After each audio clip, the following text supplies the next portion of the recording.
Nama-nama transportasi yang ada di sungai.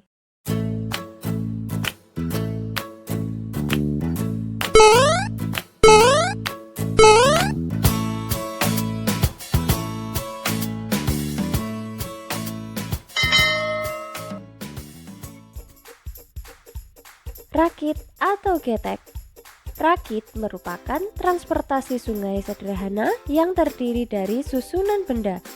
Tentu, benda yang disusun harus bisa mengapung di air. Bahan baku utama yang biasanya digunakan untuk membuat rakit adalah bambu berukuran panjang. Bambu-bambu yang disusun sejajar kemudian diikat dengan tali atau dirapatkan dengan kayu sehingga membentuk papan mendatar. Rakit memiliki ciri khas. Selain bentuknya yang datar, rakit atau getek tidak memiliki lambung seperti perahu ataupun kapal. Selain itu, untuk menggerakkan rakit kita tidak perlu memerlukan mesin.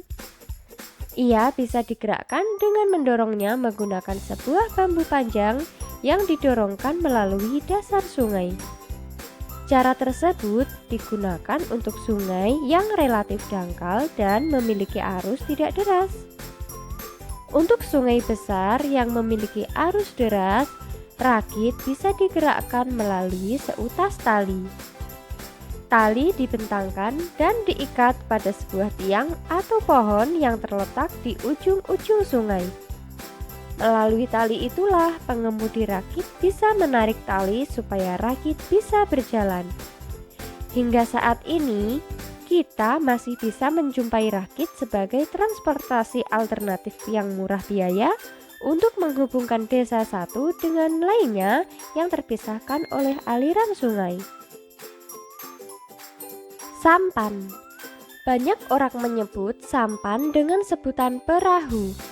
Padahal, sampan dan perahu memiliki perbedaan.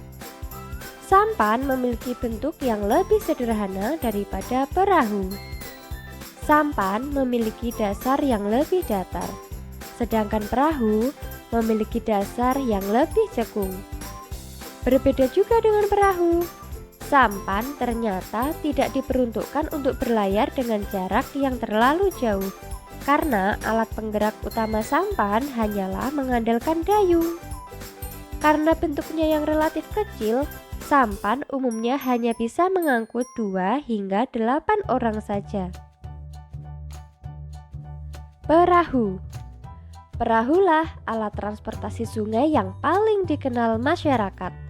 Hampir semua orang menyebut setiap alat transportasi air dengan istilah perahu. Dari bentuknya, perahu memiliki lambung pada dasarnya. Ia juga bisa digerakkan dengan berbagai cara. Ada perahu yang didayung, menggunakan layar, menggunakan baling-baling, bahkan ada yang digerakkan menggunakan jet air. Karena alat penggeraknya yang bermacam-macam, maka kecepatan pada perahu pun bisa berbeda. Apa perbedaan perahu dan kapal? Begini teman-teman, jika dibandingkan dengan kapal, bentuk perahu lebih kecil dan tentu lebih sederhana daripada kapal. Jukung. Apakah teman-teman pernah mendengar istilah jukung?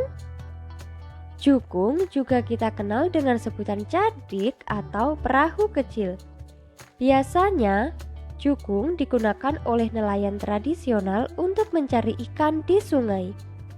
Jukung di Indonesia sangat populer, terutama di wilayah Kalimantan.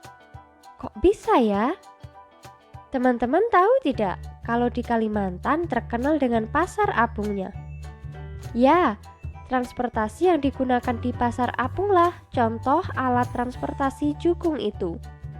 Lalu, bagaimana dengan jukung di daerah Palembang? Jukung di Palembang memiliki ukuran sedang dan ia bergerak menggunakan mesin. Di Sungai Musi, jukung biasanya digunakan sebagai alat transportasi untuk mengangkut orang yang ingin menyeberang. Nah teman-teman, baru saja kita belajar mengenal tentang nama-nama transportasi yang ada di sungai. Nah, supaya lebih mengingat lagi, Sekarang waktunya kita bermain tebak-tebakan. Tebak-tebakan yang pertama. Kira-kira apa ya nama transportasi dari gambar berikut ini? Ya, jawabannya adalah jukung. Tebak-tebakan kedua. Aku terbuat dari bambu. Aku bisa mengapung di air. Untuk bergerak, aku bisa didayung menggunakan sebuah bambu yang panjang.